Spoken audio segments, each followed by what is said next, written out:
ಕಡೆನಲ್ಲಿ ಯಾದಗಿರಿಯಲ್ಲಿ ರೊಟ್ಟಿ ಕೇಂದ್ರಗಳಿಗೂ ಕೂಡ ಸಿಲಿಂಡರ್ ಸಂಕಷ್ಟ ಅನ್ನೋದು ಬಿಡ್ತಾ ಇಲ್ಲ.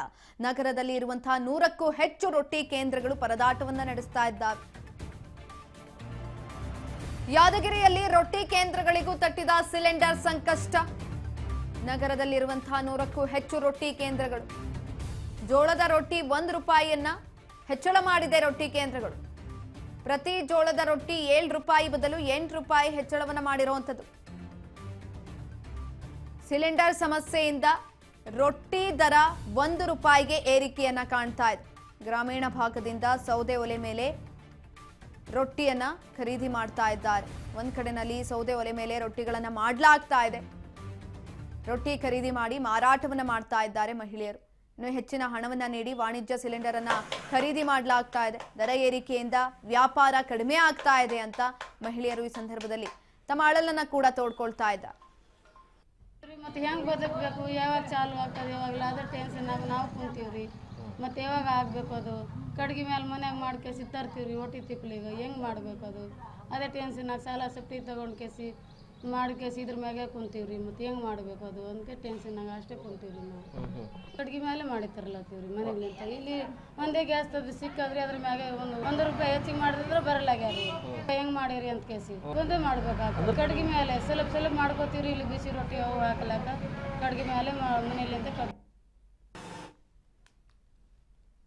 ಈಗ ಆಲ್ರೆಡಿ ಯಾದಗಿರಿಯಲ್ಲಿ ಕೆಲವೊಂದಷ್ಟು ರೀತಿಯಾದಂತಹ ಸಂಕಷ್ಟಗಳು ಕೂಡ ಎದುರಾಗ್ತಾ ಇರುವಂಥದ್ದು. ಈ ಒಂದು ಸಂದರ್ಭದಲ್ಲಿ ಎಲ್ಲೋ ಒಂದ್ ಕಡೆ ಯಾದಗಿರಿಯಲ್ಲೂ ಕೂಡ ರೊಟ್ಟಿ ಕೇಂದ್ರಗಳಿಗೂ ಕೂಡ ಸಿಲಿಂಡರ್ ಸಂಕಷ್ಟ ಅನ್ನೋದು ತಡ್ತಾ ಇದೆ. ಒಂದ್ ಕಡೆನಲ್ಲಿ ಹೋಟೆಲ್ಗಳು ಕ್ಲೋಸ್ ಆಗ್ತಾ ಇದೆ, ಅವರನ್ನ ನಡೆಸೋದಕ್ಕೆ ಕಷ್ಟ ಆಗ್ತಾ ಇದೆ. ಹೋಟೆಲ್ ಮಾಲೀಕರು ಹೋಟೆಲ್ಗಳನ್ನ ಕ್ಲೋಸ್ ಮಾಡಿ ಪರದಾಟವನ್ನ ನಡೆಸ್ತಾ ಇದ್ದಾರೆ. ಈ ಒಂದು ಸಂದರ್ಭದಲ್ಲಿ ಯಾದಗಿರಿಯಲ್ಲಿ 100ಕ್ಕೂ ಹೆಚ್ಚು ರೊಟ್ಟಿ ಕೇಂದ್ರಗಳಿದೆ. ಎಲ್ಲರೂ ಕೂಡ ಹೋಗ್ತಾ ಇದ್ರು, ರೊಟ್ಟಿಯನ್ನ ಜಾಸ್ತಿ ಇಷ್ಟಪಡ್ತಾ ಇದ್ರು, ತಿನ್ನೋದಿಕ್ಕೆ ಹೋಗ್ತಾ ಇದ್ರು. ಆದ್ರೆ ಇದೀಗ ರೊಟ್ಟಿಯ ದರ ಕೂಡ ಏರಿಕೆಯನ್ನ ಕಾಣ್ತಾ ಇದೆ. ಜೋಳದ ರೊಟ್ಟಿಯನ್ನ 1 ರೂಪಾಯಿಗೆ ಏರಿಕೆಯನ್ನ ಮಾಡಿದ್ದಾರೆ. 7 ರೂಪಾಯಿ ಇತ್ತು ಮುಂಚೆಲಿ, ಇದೀಗ 8 ರೂಪಾಯಿಗೆ ಹೆಚ್ಚಳವನ್ನ ಮಾಡಿರುವಂಥದ್ದು. ಹಾಗಾಗಿ ಗ್ರಾಮೀಣ ಭಾಗದಲ್ಲಿ ಎಲ್ಲೋ ಒಂದ್ ಕಡೆ ಸೌದೆ ಒಲೆಯನ್ನ ಹಾಕಿ ರೊಟ್ಟಿಯನ್ನ ಮಾಡ್ತಿದ್ದಾರೆ. ಆದ್ರೂ ಕೂಡ ಮಹಿಳೆಯರಿಗೆ ಕಷ್ಟ ಆಗ್ತಾ ಇದೆ.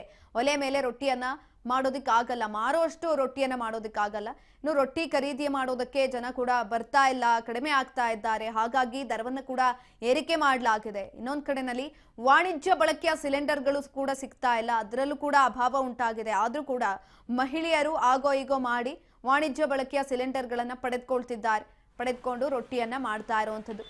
ದರ ಏರಿಕೆಯಿಂದ ವ್ಯಾಪಾರ ಕಡಿಮೆ ಆಗ್ತಾ ಇದೆ. ಮಹಿಳೆಯರು ಯಾದಗಿರಿಯಲ್ಲಿ ಸಂಕಷ್ಟವನ್ನ ಅನುಭವಿಸ್ತಾ ಇರುವಂಥದ್ದು. ಲಕ್ಷ್ಮೀನಗರ, ಬಸವೇಶ್ವರ ನಗರ ಸೇರಿ ವಿವಿಧ ಬಡಾವಣೆಯಲ್ಲಿ ರೊಟ್ಟಿಯನ್ನ ಮಾಡಲಾಗ್ತಾ ಇದೆ. ಇದ್ರ ಬಗ್ಗೆ ಹೆಚ್ಚಿನ ಮಾಹಿತಿಯನ್ನ ತಿಳ್ಕೊಳ್ತಾ ಹೋಗೋಣ. ನಮ್ಮ ಪ್ರತಿನಿಧಿ ಬಸವನಗೌಡ ಪಾಟೀಲ್ ಸಂಪರ್ಕದಲ್ಲಿದ್ದಾರೆ. ಬಸವನಗೌಡ ಪಾಟೀಲ್, ಯಾದಗಿರಿಯಲ್ಲೂ ಕೂಡ ಈ ಒಂದು ಸಿಲಿಂಡರ್ ಅಭಾವ ಅನ್ನೋದು ಜಾಸ್ತಿ ಆಗ್ತಾ ಇದೆ. ರೊಟ್ಟಿಯನ್ನ ಮಾಡ್ತಾ ಇದ್ದಂಥವ್ರಿಗೂ ಕೂಡ ಸಂಕಷ್ಟ ಎದುರಾಗ್ತಾ ಇದೆ. ಹೆಚ್ಚಿನ ಮಾಹಿತಿ ಕೊಡೋದಾದ್ರೆ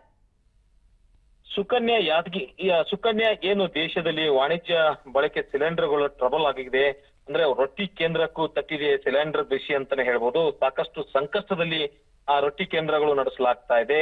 ಅಂದ್ರೆ ಯಾದಗಿರಿ ನಗರದ ವಿವಿಧ 100ಕ್ಕೂ ಹೆಚ್ಚು ರೊಟ್ಟಿ ಕೇಂದ್ರಗಳಿಗೆ ಆ ಸಿಲಿಂಡರ್ ಬಿಸಿ ತಟ್ಟಿದಂತಾನೆ ಹೇಳಲಾಗುತ್ತೆ. ಯಾಕಂದ್ರೆ ಮೊದಲೇ ಜೋಳದ ರೊಟ್ಟಿ ಅಂದ್ರೆ ಕಲ್ಯಾಣ ಕರ್ನಾಟಕದಲ್ಲಿ ಅತಿ ಹೆಚ್ಚು ಜೋಳದ ರೊಟ್ಟಿ ಬಳಸ್ತಾರೆ. ಹಾಗಾಗಿ ಯಾದಗಿರಿ ಜಿಲ್ಲೆಯಲ್ಲಿ ಅತಿ ಹೆಚ್ಚು ಜೋಳದ ರೊಟ್ಟಿ ಬಳಸ್ತಾರೆ. ಹಾಗಾಗಿ ಜೋಳದ ರೊಟ್ಟಿ 1 ರೊಟ್ಟಿಗೆ 7 ರೂಪಾಯಿ ಸಿಗ್ತಿತ್ತು ಮೊದಲು, ಈಗ ಮತ್ತೊಂದು ರೂಪಾಯಿ ಹೆಚ್ಚಾಗಿದೆ. ಹಾಗಾಗಿ 8 ರೂಪಾಯಿಗೆ 1 ಜೋಳದ ರೊಟ್ಟಿ ಆಗ್ತಾ ಇದೆ. ಹಾಗಾಗಿ ಸಿಲಿಂಡರ್ ಅಭಾವದಿಂದ 8 ರೂಪಾಯಿಗೆ 1 ರೊಟ್ಟಿ ನೀಡುವಂತೆ ಸಿಗ್ತಾ ಇದೆ ಹೋಲ್ಸೇಲ್ ಆಗಿ. ಹಾಗಾಗಿ ಎಲ್ಲೋ ಒಂದು ಕಡೆ ರೊಟ್ಟಿ ಉಣೋರಿಗೂ ಬಿಸಿ ತಟ್ಟಿದೆ ಈ ಸಿಲಿಂಡರ್ ಅಂತಾನೆ ಹೇಳ್ಬೇಕಾಗುತ್ತೆ. ಸುಕನ್ಯಾ, ಧನ್ಯವಾದಗಳು ಬಸವನಗೌಡ ಪಾಟೀಲ್ ಹೆಚ್ಚಿನ ಮಾಹಿತಿಗಾಗಿ.